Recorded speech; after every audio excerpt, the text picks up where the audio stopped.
Dem baş gelî temaşevan nêja ez Ömer Solmez ji bajarê Edenê bi hevpeyvîneke taybet li gel we me mêvanê me Birêz Alparslan Kuytulu ew bi xwe serokê Weqfa Furqanê ye û ji ber ku hin rexnew daxuyaniyên xwe yên li dijî desthilatê li dijî darazê demekî hatibû girtin jî niha ew li Tirkiye gelekî nas kiriye li ser medya civakî gelekî parvekirinan dike û hê jî desthilatê di hin mijaran da rexne dike.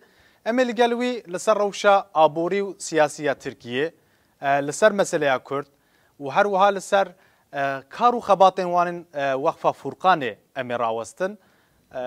Öncelikle röportaj talebimizi kabul ettiğiniz için ve bizi burada ağırladığınız için teşekkür ederiz. Estağfurullah. Şuradan başlamak istiyorum. Şimdi uzun bir süredir şahsınıza ve Furkan Vakfı'na yönelik iktidarın ve yargının bir baskısı söz konusu. Hatta bir dönem tutuklandınız, 2 yıla yakın hapis yattınız. Vakfınıza kayyum atandı.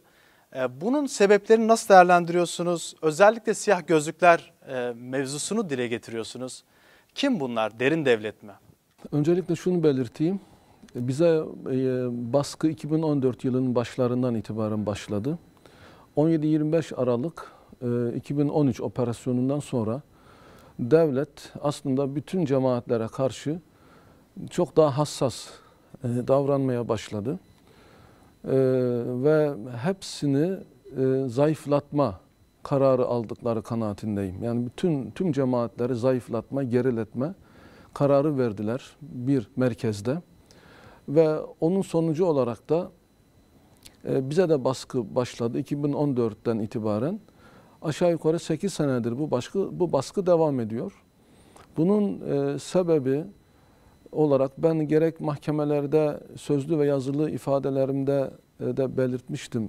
Gerekse diğer konuşmalarımda da görebilirsiniz. Bize yapılan baskının temelde 3 tane sebebi olduğu kanaatindeyim. Birincisi biz Allah'ın dünyasında Allah'ın dediği olmalı diyoruz. La ilahe illallah'ın halkın anlayacağı dille tercümesi budur aslında. Yani Allah'tan başka ilahın olmaması, ondan başka otoritenin kabul edilmemesi, tek otorite olarak Allah'ın kabul edilmesi ve Allah'a itaat edilmesi. Ve buna bağlı olarak da kendi medeniyetimize dönelim diyoruz. Biz medeniyetimize dönüyoruz sloganıyla bunu savunuyoruz. İşte birinci sebep bu. Yani özellikle İslam düşmanları bundan rahatsız oluyorlar. Hükümetin rahatsız olduğu ikinci sebep ise hükümetin rahatsız olma sebebi. Bu da hükümete yapmış olduğumuz bir takım eleştiriler. Yani bu eleştirilerden dolayı üzerimize gelme kararı verdiler o yıllardan itibaren. Üçüncü sebep olarak da siyah gözlüklüler dediğim derin devletten bahsediyor olmam, derin devleti rahatsız ediyor. Çünkü derin devletin aslında en çok nefret ettiği şey deşifre olmaktır. Çünkü onların gücü zaten derin olmalarından kaynaklanıyor. Kimsenin onları bilmemesinden dolayı onlar istediklerini yapabiliyorlar. Yani yargıya da baskı yapabiliyorlar, emniyete de baskı yapabiliyorlar, hükümete de baskı yapabiliyorlar. İktidar üzerinde belirli bir güçleri var mı sizce? Bir koalisyondan mı bahsediyorsunuz? Nasıl bir etkileri var? Koalisyon var evet ama koalisyon olmasa da derin devlet hep var. Hep var. Aslında derin devlet bugünün sorunu değil. Yani bu uzun asırların sorunu hep var. Özellikle de Cumhuriyet yıllarından itibaren yani bir hükümet var bir de devlet var. Devlet denilen yapı aslında kimsenin ne olduğunu bilmediği bir yapı yani. Hükümeti biliyoruz. Hükümet halktan oy alıyor ve yetki aldığı için yani bir takım şeyler yapma hakkına sahip oluyor. Halktan oy almış. Hani onun bir meşruiyeti var. Fakat devlet denilen yapı, gizli yapı, biz devletiz diyenler kim olduğunu kimse bilmiyor ve bunlar nasıl çalışır kimse bilmiyor ve her tarafta yerleştirilmiş elemanları var ve bunlar o elemanlar sayesinde adliyeye de hükmediyor, hükümete de hükmediyor, bürokraside adamlar var. Her tarafta varlar. Yani o yüzden de bunun ortaya çıkmasını istemiyorlar. Ortaya çıktıkları zaman insanlar anlayacaklar. Yani demek ki Türkiye'de bir tek hükümet yok. Bir de bazı kendine devlet diyen bazı derin güçler var. Bunlardan bahsedince tabii canları sıkıldı. Şimdi Türkiye'de örneği az bulunan bir süreçle karşılaştınız. 4 ayrı örgüte üye olmakla suçlandınız. 22 ayda cezaevinde yattınız. Sonrasında beraat ettiniz. Hakkınızda açılmış davalar şu an ne durumda? Bazı arkadaşlarınızın şu an tutuklu olduğunu biliyoruz. 7'ye yakın. Ve hakkınızdaki bu tutukluluk sürecini de Avrupa İnsan Hakları Mahkemesi'ne taşımayı düşünüyor musunuz? Tabii.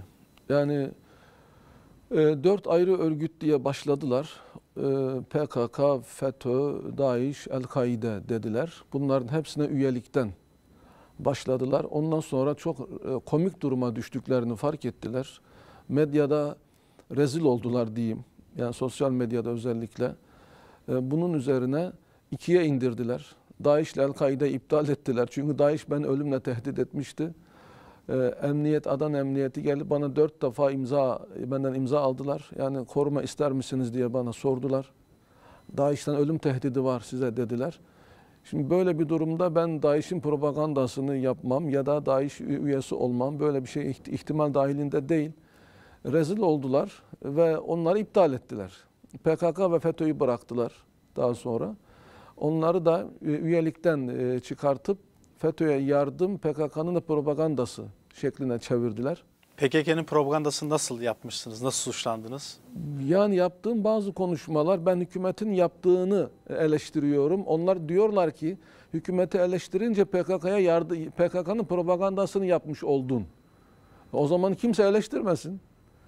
Yani bu nasıl bir mantık yani? Böyle bir mantık var mı? Propagandanın manası nedir? Kanundaki manası bir terör örgütünün yapmış olduğu gayrimeşru, yasal olmayan bir eylemi övmek, onu meşru göstermek ya da onun flamasını ya da işte kendince bayrak dediği şeyleri taşımak gibi şeylerdir. Propaganda budur. Şimdi ben böyle bir şey mi yaptım? Benim onlara da yaptığım bir takım eleştiriler var. Haksız yere bir sürü insan öldürme olayları, masum insanların öldürülmesi, tabii ki biz bunları kabul edemeyiz. Yani ben bunları defalarca anlatmış olduğum halde beni de aynı suçla suçladılar. Ama çok şükür hepsinden de beraat ettim. Şu an hangi davalar devam ediyor ve tekrar sorayım, AİHM'e taşımayı düşünüyor musunuz bu davaları? Yani evet, bunlardan zaten ben 5 tanesinden beraat, 10 tane dava açıldı bana. 5 tanesinden beraat ettim. Birinden ufak bir ceza verdiler. Yatarı olmayan bir ceza verildi. Bir basın açıklaması yapmak için giderken yolu kesti emniyet. Otobanı kestiler Erzin'de. Orada olan olaylardan dolayı benim hiçbir kabahatim olmadığı halde, yapan emniyet olduğu halde bana ceza verdiler. Onun dışında 4 tanesi devam ediyor. Bunların içerisinde en önemlisi suç örgütü davası. Yani bize şimdi terör örgütü diyemeyince bir şey demeleri gerekiyor. Yani bunca insanı suçlayabilmeleri için, yeri geldiğinde operasyon yapabilmeleri için bir zemin lazım. Yani terör örgütü diyemiyor. Terörle alakamızın olmadığını tüm Türkiye biliyor. Ben hocayım. Ben terörle alakam olamaz. Bunu herkes bildiği için öyle diyemiyorlar. Bu sefer işte bunlar vakıftı. Bunlara suç örgütü diyelim. Yani bunlar işte halktan para topladılar. Bu parayla işte başka faaliyetler yapıyorlar diyelim. Bir suç örgütü üretmeye çalıştılar. O dava devam ediyor hala. Ve iddia ettiklerinin hepsini Allah'ın izniyle çürüdü yani. Ya mesela vakfı bastıkları zaman 30 Ocak 2018 operasyonu, vakfı bastıklarında vakfın kasasından 314 bin lira bir para. Çok büyük bir şey değil yani. O günde yılda bir defa yaptığımız infak toplantısı dediğimiz bizim, yani bağış toplantısı. Yılda bir gün yaptığımız o bağış toplantısının sabahını bekliyorlar. Akşam toplantı yapmışız, sabahında basıyorlar. Nasılsa yani bazıları paranın bir kısmının makbuzu kesilmemiştir diye düşünerek bastılar. 314 bin lira para göklere çıkardılar, olayı büyüttüler. Halbuki hepsinin makbuzu da daha sonra bulundu. Makbuzlar oradaymış, almadan gitmişler. Emniyetin yöntemleri bunlar. Her şeyi orada bırakıyor. Makbuz orada, almadan gidiyor. Ondan sonra makbuzu yok diyor. Bunların hepsi ortaya çıktı mahkeme sürecinde. Kayyum telefon açmış, demiş burada bir sürü evrak var, bunları niye almadınız? Savcıya haber ediyor. Savcı bir daha polisleri gönderiyor. Oradakileri topluyorlar. Orada çıkıyor makbuzu. Rezil oldular. Bunun gibi birçok iddialar vardı. Hepsi çürüdü mahkeme sürecinde. Ve halen devam ediyor. Birkaç mahkeme bu şekilde sürüyor ve uzun sürdürüyorlar. Mahkemelerimizi bitirmiyorlar. Ya Adana olayı dediğimiz bizim 22 Nisan 2017'de olan bir basın açıklamasına izin vermediler. Olaylar büyüdü. Onun mahkemesi 4 senedir hala sürüyor.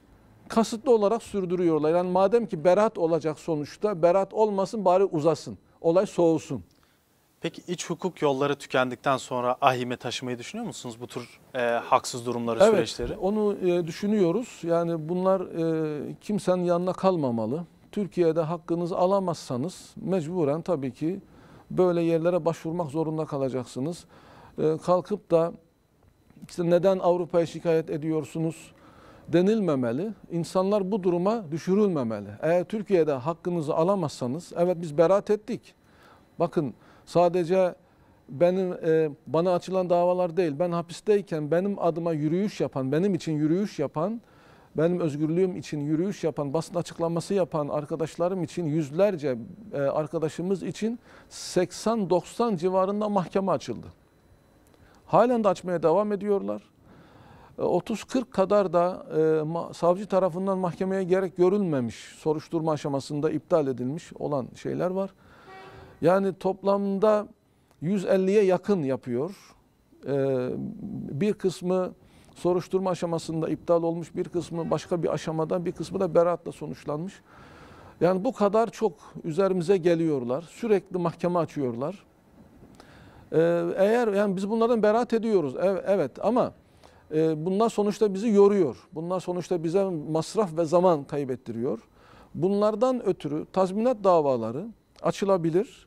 Burada hakkımızı aldık. Almazsak yani buradaki hukuk yolları bittikten sonra AİM'de başvurulabilir. Evet.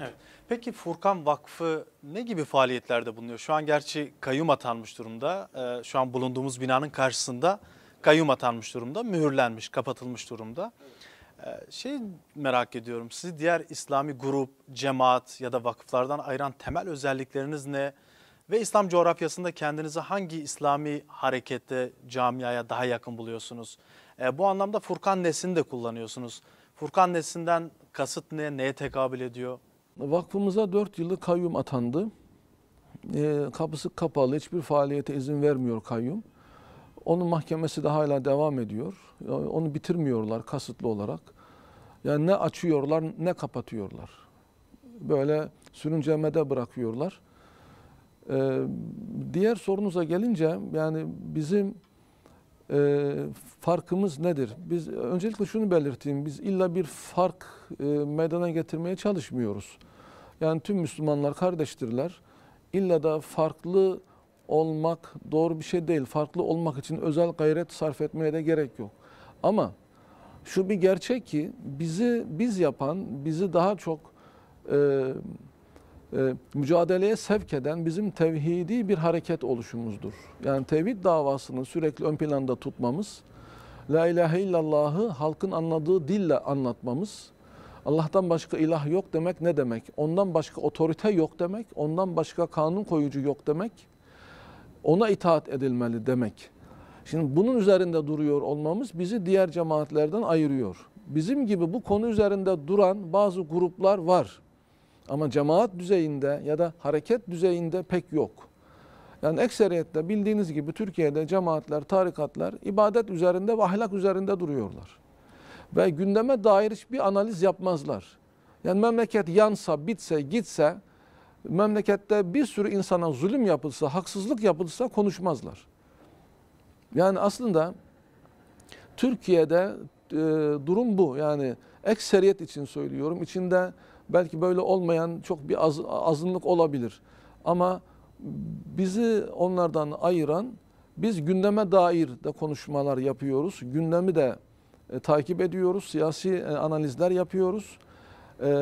Çünkü insanlar Müslümanlardan bunu bekliyor. Yani hasreten de zulme uğramış bir insan. Zulme uğradığı zaman ister ki Müslüman camiadan bir tepki gelsin.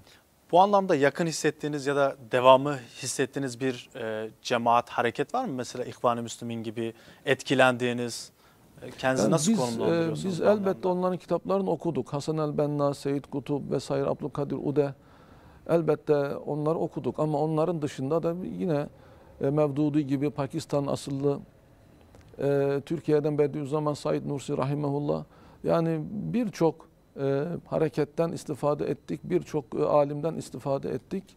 Biz illa şunların devamıyız diye bir şey söylemiyoruz. Biz Kur'an'ı, sünneti esas alan tevhidi bir hareketiz. Onlar da büyüklerimizdir. Allah rahmet eylesin. Hepsi bu davaya hizmet ettiler. Şunun devamıyız dediğimiz bir şey söz konusu değil. Çünkü zaten onların burada bir şubesi de yok yani. Yani İhvan-ı Müslümin belki burada onu sevenler olabilir ama böyle resmileşmiş, biz ihvanız diyen, doğru düzgün böyle bir hareket de söz konusu değil Türkiye'de. Biz bu topraklarda çıkmış, bu topraklara has bir hareketiz. Bu toprakların alimleri de bizim hocalarımızdır. Başka devletlerde İslam'a hizmet etmiş olanlar da. Biz bal arısı misali hepsinden istifade etmeye çalışıyoruz. Ama kaynağımız Kur'an ve sünnettir. Size yönelik bazı eleştirilere geçmek istiyorum. Özellikle bazı kesimler sizi gençleri radikalizme yönlendirmekle eleştiriyor, suçlanıyorsunuz. İşte karşı beyanatlarınız ortada. IŞİD benzeri kendini İslam'a referans eden, İslam adına hareket ettiğini iddia eden ve şiddet eylemleri uygulayan örgütlere, silahlı örgütlere bakış açınız ne? Ve bu ithamlara ne diyorsunuz? Bir kere biz radikal bir hareket olduğumuzu reddediyoruz. Biz Rabbani bir hareketiz. Radikal hareket ile Rabbani hareket arasında şöyle bir fark var. Radikal hareketler ibadet ve ahlaka çok önem vermezler. Biz ise iman, ibadet, ahlak, cihat bütün vitaminleri almamız gerektiğine inanan bir cemaatiz, bir hareketiz. Yani radikal olduğumuz iddiasını reddediyoruz. Biz radikalliği kabul etmeyiz. Radikaller ölçüleri pek olmayan insanlar ekseriyetle. Yani ilimle de pek alakaları yok. Ne ilme çok önem veriyorlar, ne iman meselelerine, ne ibadet meselelerine, ne ahlak meselelerine. Bir tek cihat üzerinde duruyorlar. Cihadı da ekseriyetle silahlı cihat olarak anlıyorlar. Dolayısıyla biz onu kabul edemeyiz. Yani biz bütün vitaminleri vermemiz gerektiğine inanan bir hareketiz. Hepsi üzerinde duruyoruz. Silahlı bir hareket taraftarı değiliz. Tebliğ çalışmaları yapıyoruz, eğitim çalışmaları yapıyoruz. O yüzden biz Rabbani bir hareket olduğumuzu düşünüyoruz. O diğerlerine gelince, yani silahlı ve bombalı faaliyetler yapan DAEŞ gibi hareketlere gelince, ben zaten onlarla ilgili görüşümü daha evvel açıklamıştım. Ve o yüzden zaten ben ölümle tehdit ettiler. Şimdi Amerika Irak'tan çıkarken yerine bir şey bırakmak istedi. Ve DAEŞ'i meydana getirdi, öyle gitti oradan giderken. Yani orada yaptığı zulüm yetmezmiş gibi bir de orada iç savaş çıkartmaya çalıştı. Ve böyle bir örgütü meydana getirdi. Onları eğitti, hazırladı ve onlara büyük silahlar teslim etti. Yani bir örgütün tankı olur mu, helikopteri olur mu? Bir örgüt petrol rafinerisini işletebilir mi? Yani böyle bir kapasite olabilir mi yani bir örgütte? Ve kısa bir sürede Irak'ın büyük bir kısmını aldı, sonra Suriye'ye geçti. Suriye'nin de büyük bir kısmını aldı. 55-60 devlet güya birleştiler ona karşı. Yıllarca onu mağlup edemediler güya. Halen de devam ediyor. Ve bunların hiç mi mermisi bitmiyor, hiç mi silahı bitmiyor? Yani çok açık belli ki bir yerler tarafından destekleniyorlar. Bunların belki içinden birçok insan samimi olabilir, gençler samimi olabilir.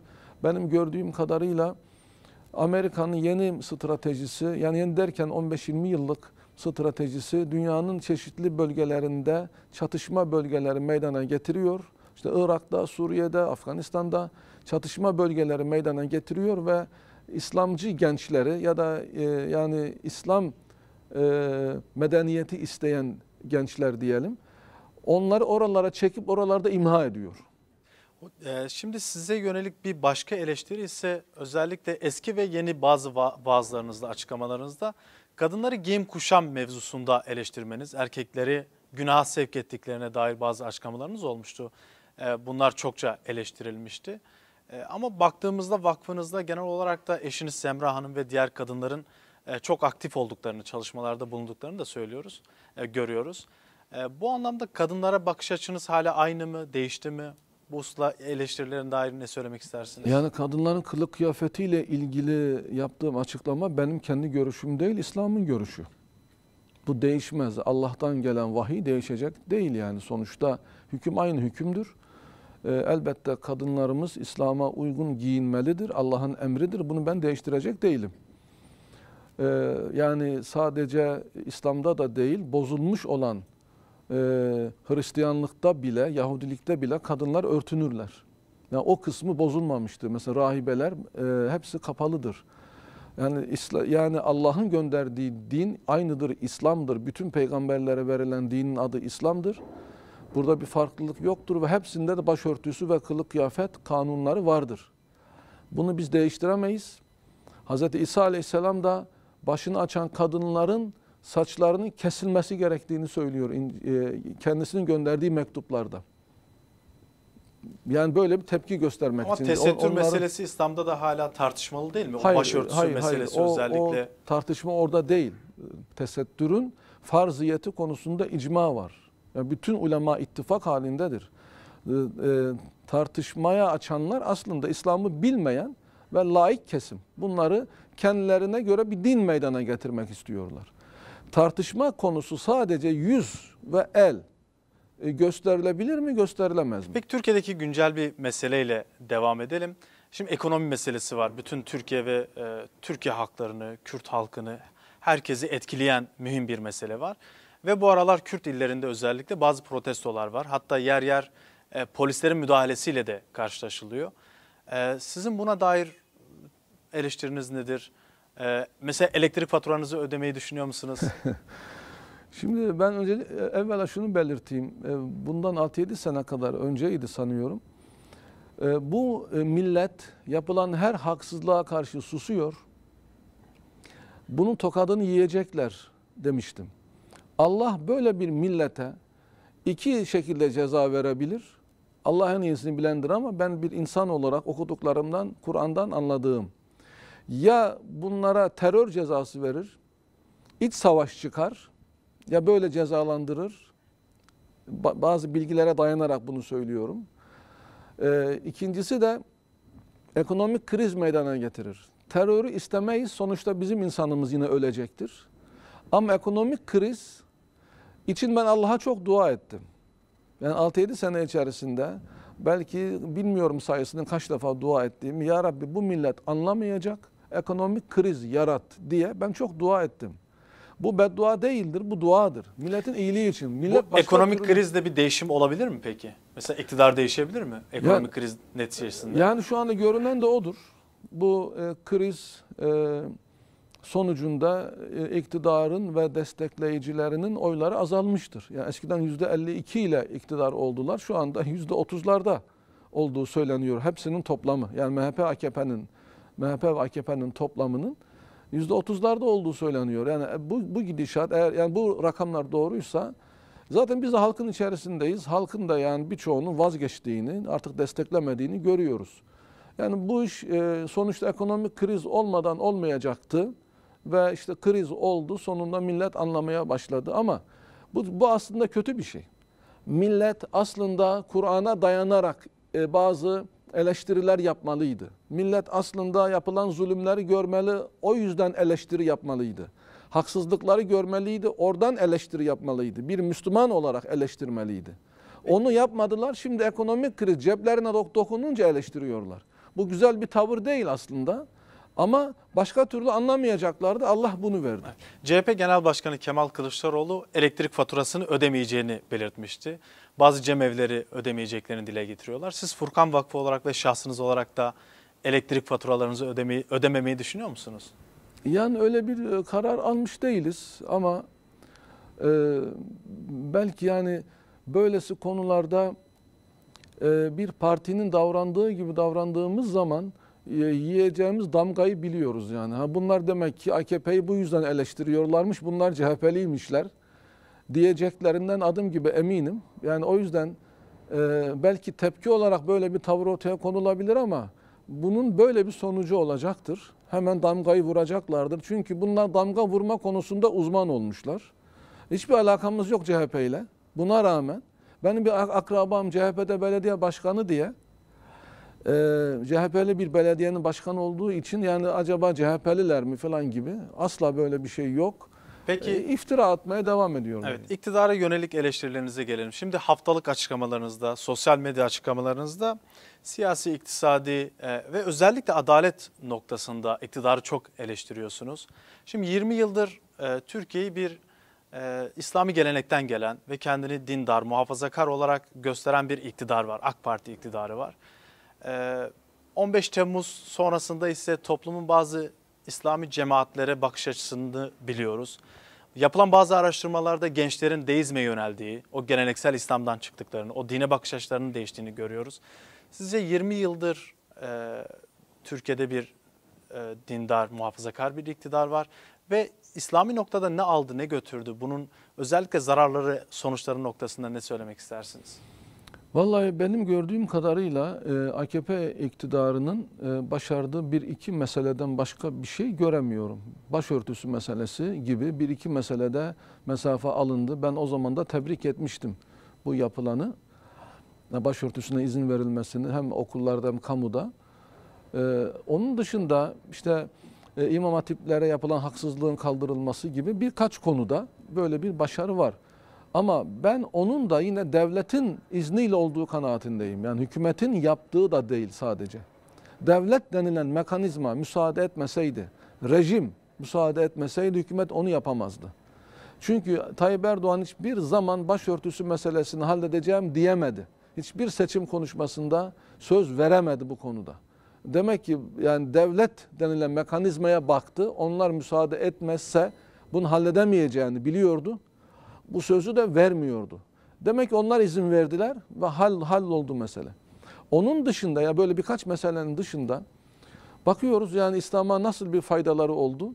Yani benim gördüğüm kadarıyla belki bazı kimseler bazı yerlere yerleştirdiler. O da ne kadar hayırlı oldu. Bakıyoruz yani İslami camia daha çok dünyevileşti. Peki. Mevki makam peşinde koşanlar çoğaldı. Allah için koşturanlar, yorulanlar azaldı. Zenginleşenler çoğaldı. Yani bu İslam'a hizmet değil, tam tersi cemaatler bitirme bu aslında. Diğer taraftan da birçok zulümler yapıldı yani ve bunlar İslami bir parti gibi göründükleri için haddi zatında öyle de değiller. Çünkü laikliği tavsiye eden, laikliği benimseyen bir Erdoğan var karşımızda. Laikliği tavsiye eden bir insan var. Gidip Yemen'de, Mısır'da, şurada burada laikliği tavsiye eden bir partiye İslamcı Parti denilemez aslında. Yani buna İslamcı Parti diyorlar ve yaptıkları İslam'a mal oluyor. Bu kabul edilemez yani. Peki İslami camia Türkiye'de İslamcı camia ya da biraz milliyetçileştiğini görüyoruz, devletçileştiğini görüyoruz. Evet. Evet. Bunu nasıl okuyorsunuz? Ya bu da aslında yine AK Parti ile başarıldı. Yani devlet denilen mekanizma aslında ufak meselelerle uğraşmaz. Yani Türkiye'nin ekonomisiydi, ne bileyim yollarıydı, barajıydı, lağımıydı, havaalanıydı. Bunlarla uğraşmıyor devlet. Devlet bu işleri hükümete bırakıyor. Böyle zor işler, zahmetli işler, çok zaman alıcı işler ama tafsilat işler. Rejimle alakalı olmayan işleri hükümete bırakıyor. Kendisi devlet denilen mekanizma, kendisi rejimi koruyor, kendi saltanatını devam ettiriyor. Yani bir taraftan vatanı milleti korurken bir taraftan da kendi saltanatını da koruyor. Bunlar aslında bazı kararlar veriyorlar. Yani hükümet o kararlara uymak zorunda. Onları uyguluyor hükümet. Yani eğer bu ülkede AK Parti döneminde deistler çoğaldıysa bu AK Parti'nin istediği bir şey değildir. AK Parti işte dindar nesil dedi ama onu başaramadı. Çünkü devlet denilen mekanizma buna müsaade etmiyor. Peki Kürt meselesine geçmek istiyorum. Şimdi Kürt meselesi hakkında sizin çokça açıklamalarınız var. Hatta çözüm sürecinde yanılmıyorsam gelin Kur'an'ı hakem kılalım ve Kürt meselesini çözelim demiştiniz.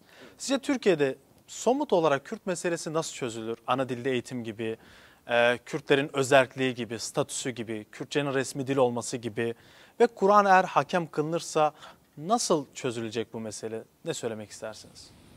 Şimdi öncelikle şunu belirteyim. İslam ümmet anlayışını kabul ediyor, ırka dayalı devlet anlayışını kabul etmiyor. Hiçbir ırk için, ne Türk ırkı için, ne Kürt, ne Arap, ne İngiliz, ne Fransız. Yani İslam'ın kabul ettiği şey bir dine dayalı medeniyettir. İnanca dayalı medeniyettir. Irka dayalı medeniyet İslam'a göre gericiliktir. İslam ırkçılığı kabul etmiyor. Bu anlamda Türkiye gerici bir devlet midir? Çünkü Türk ırkına, Türk milletine üzerinde kurulmuş, bina edilmiş ve diğer milletleri yok sayan bir anlayış var. Yani eğer ırkçılık yapılıyorsa, ırkçı olan her devlet gericidir. Çünkü İslam'dan evvel ırkçılık vardı, bu onu özlemektir. Aslında tarih boyunca ırkçılık İslam toplumlarında olmadı, Batı toplumlarında oldu. Batı toplumları önceleri imparatorlar uğrunda savaştı, sonra ırkları uğrunda savaştılar. Önceler imparatorcuydular, sonra ırkçı oldular. Aslında bu batıcılıktır ve İslam'dan öncesini özlemektir. İslam geldi, ırkçılığı kaldırdı. Peygamberimiz ırkçılığa çağıran bizden değildir, ırkçılık uğrunda savaşan bizden değildir, ırkçılık uğrunda ölen de bizden değildir buyuruyor. Bu işin çözümü ırkçılığı, herkesin ırkçılığı bırakmasıdır. Türk, Türkçülüğü bırakacak, Kürt, Kürtçülüğü, Arap, Arapçılığı bırakacak. Ümmet anlayışına sahip olacağız. Bunun çözümü budur ama şimdi o uzak hedef, yakın hedefte bu nasıl çözülebilir? Kısa sürede bu nasıl çözülebilir? Şimdi Kürtler de Müslümanız diyorlar. Türkler de öyle diyor, Araplar da öyle diyor. O halde şu ülkede yaşayan insanlar olarak baktığımız zaman bunun kısa vadede çözümü, madem ki hepimiz Müslümanız, o halde Kur'an hakem olsun dedim. Kur'an hakem olsun. Kur'an'ı iyi bilen, sünneti iyi bilen dünya çapında alimler. Yani Türkiye dışından olsun hatta. Çünkü Türkiye'dekiler işte tarafgir olabilir, öyle suçlanabilirler. Bir kısmı Türkçü olmakla suçlanabilir, bir kısmı Kürtçü olmakla. O yüzden Türkiye dışından alimlere danışılsın. İslam'a göre bunun hükmü nedir? Yani mesela Kürtler şu hakları istiyorlar, bu hakları vermemiz gerekiyor mu? Vermeyebilir miyiz? Vermek zorunda mıyız? Ana dilde eğitim vesaire yerinden idare, özerk bir sisteme geçilmesi. İslam bunu kabul eder mi? Etmez mi? Kürtler ne istiyorlarsa sorulsun ama öncesinde Kürtler de, Kürt hareketine mensup olanlar da, Türkler de, devlet de söz verecekler. Alimler ne diyorlarsa, madem Müslümanmışlar, o zaman herkes söz versin.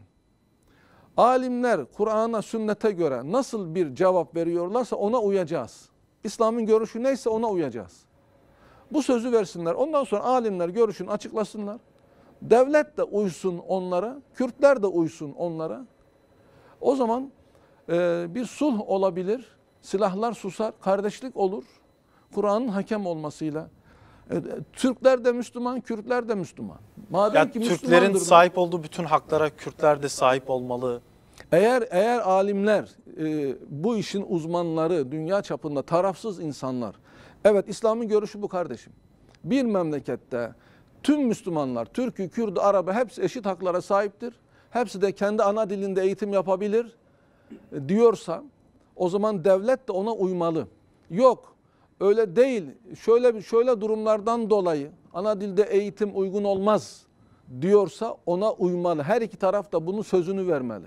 Şu an Türkiye'de mesela ana dilde eğitim sadece Türkçe yapılıyor ve diğer dillerde yasak. Sadece Kürtçe seçmeli ders olarak veriliyor. Bu yılda yoğun bir katılım da bekleniyor.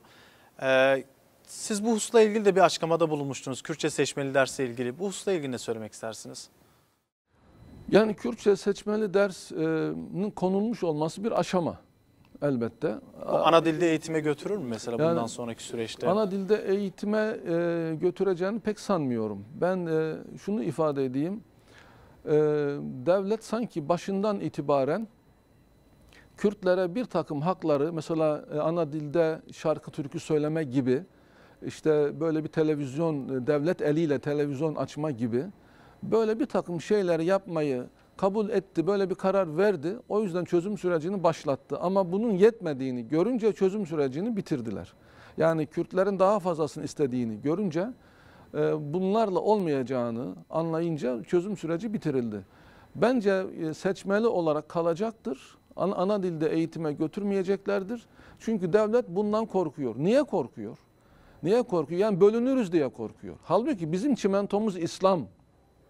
Devlet laikliği ilan etmeseydi, çimentomuz İslam olarak kalsaydı, aslında böyle bir korkuya gerek kalmazdı.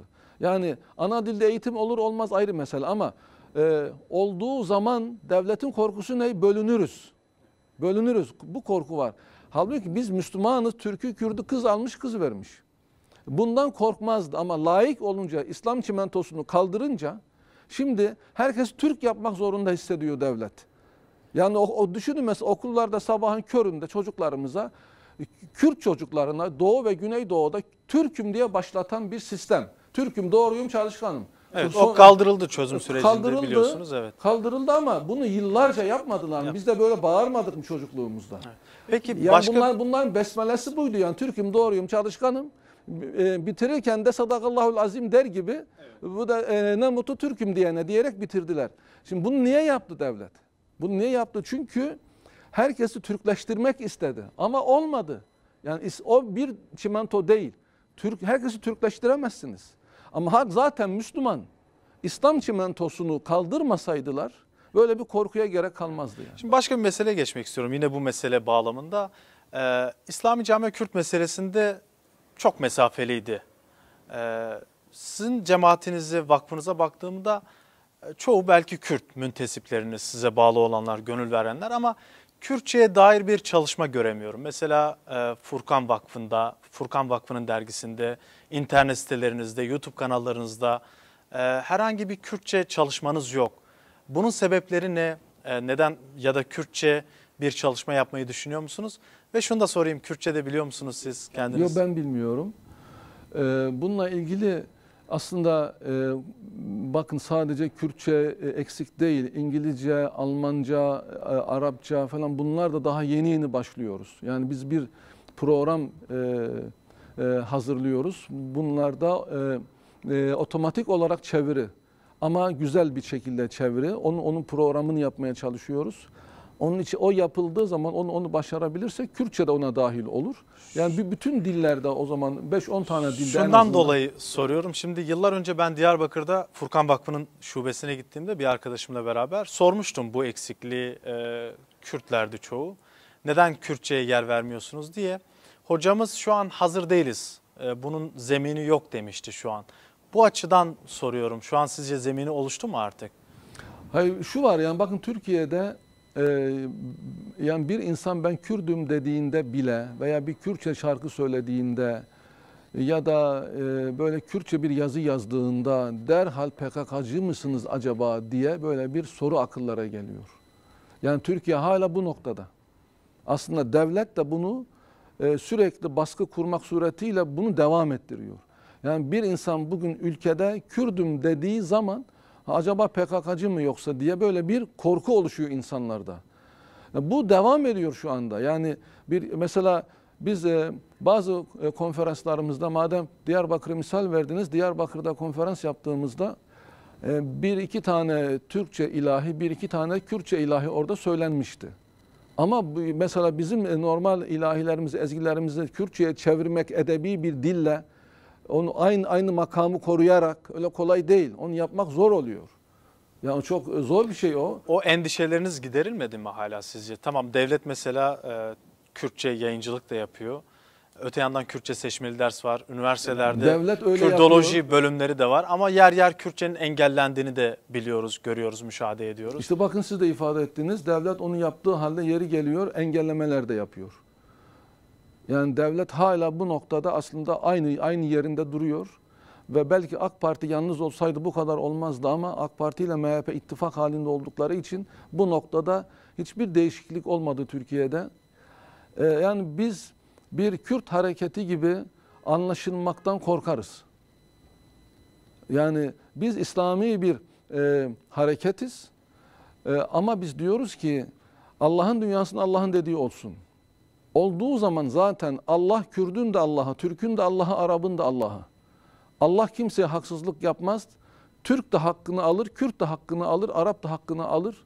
Biz bunu savunduğumuz zaman aslında herkesin, tüm mazlumların hakkını savunmuş oluyoruz. Sizi diğer hocalardan ayıran siyasi konularda, güncel, aktüel meselelerde fikirlerinizi beyan etmeniz aslında. Bu anlamda şunu merak ediyorum. İleride siyasete atılmayı düşünüyor musunuz? Mesela siyasi bir parti, siyasi bir hareket kurmayı düşünüyor musunuz? Çünkü müntesipleriniz de gittikçe artıyor görebildiğimiz kadarıyla. Böyle bir fikriniz, böyle bir tahayyülünüz var mı sizin? Yok, böyle bir şey düşünmüyoruz. Çünkü partiyle bir yere varılacağına inanmıyoruz.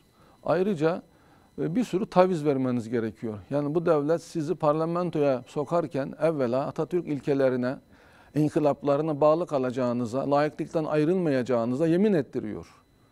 Böyle bir şey olabilir mi? Yani adamın farklı bir görüşü olamaz mı? Herkese yalan söyletiyor. Seçimlerde oy kullanıyor musunuz? Yok, oy kullanmıyoruz. Yani hiçbiriyle de bir yere varılabileceğine inanmıyoruz. Ya bunu bilinçli olarak boykot mu ediyorsunuz yoksa başka gerekçeleriniz mi var? Başka gerekçelerimiz var. Boykot maksatlı değil. Yani peygamberi bir hareket metodu değil. Yani peygamberler tevhid diyerek ortaya çıkarlar.